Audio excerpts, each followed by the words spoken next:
Hi, I'm Kimberly Ellison Taylor, Chairman of the Association, and I'm here at the Women's Global Leadership Summit with Jennifer Shirkani, who did a session this morning on emotional intelligence.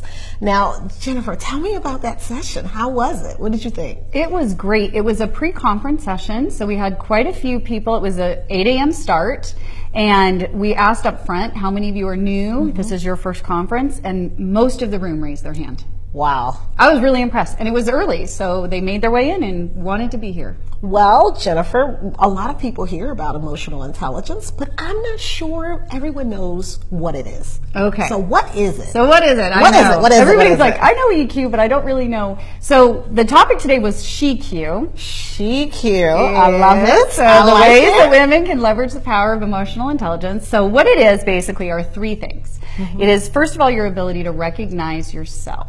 So it's knowing your strengths and your weaknesses, but even knowing personality type, communication style preferences, how other people perceive you, which is social self-awareness. Interesting.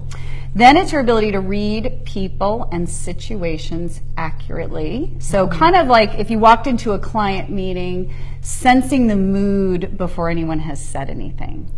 Kind of situational awareness. So reading your attendees. Audience, right. Yes. Or your stakeholders. Or your stakeholders. Could be a partner. So before that presentation. Before you even speak up, right? You're kind of sensing what's going on.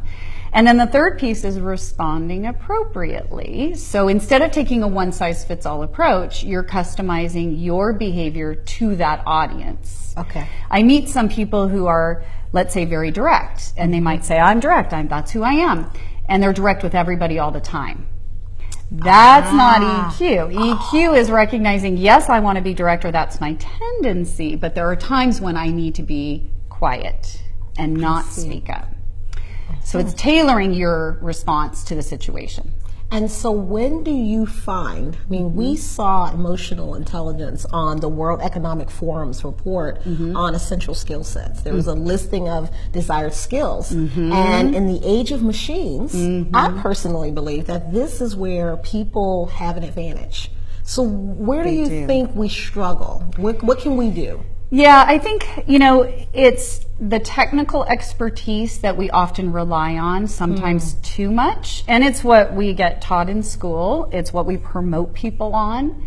But really, at some point, you need to have influence skills. You need to be able to engage employees. You need to be able to engage clients.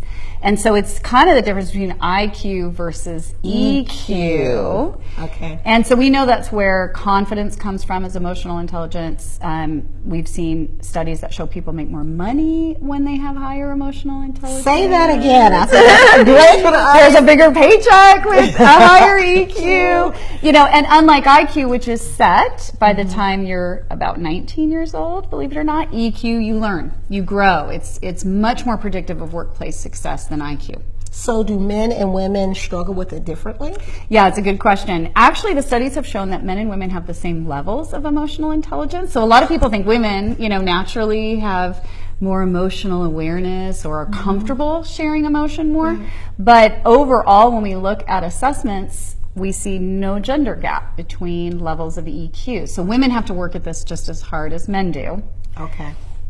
So good and bad to that, I guess. Good and bad. Right? Okay. Well, that's hopeful. That's good to know. And I know that this whole series is going to be a part of our association's emotional intelligence series. And I think just as we close this segment, what advice would you give?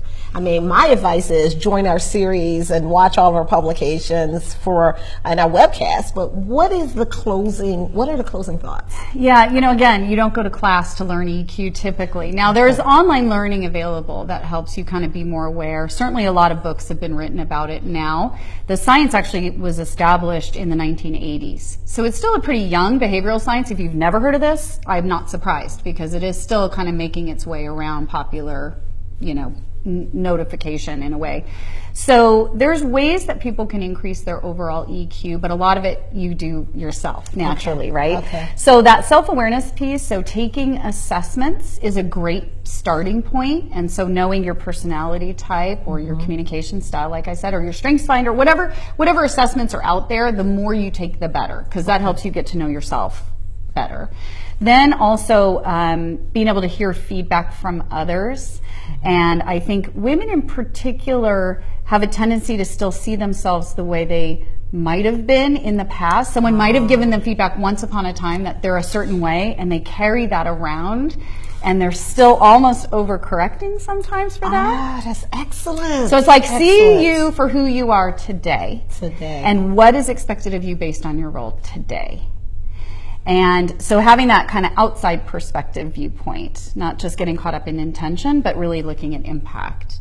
So that takes some self-reflection, and that can really increase EQ. Well, thank you, Jennifer Shirkani, who is an expert in EQ. And thank you so much for joining us for this portion of Facebook Live. We're at the Women's Global Leadership Summit, and we're looking forward to many more presentations from Jennifer as a part of our association series on emotional intelligence.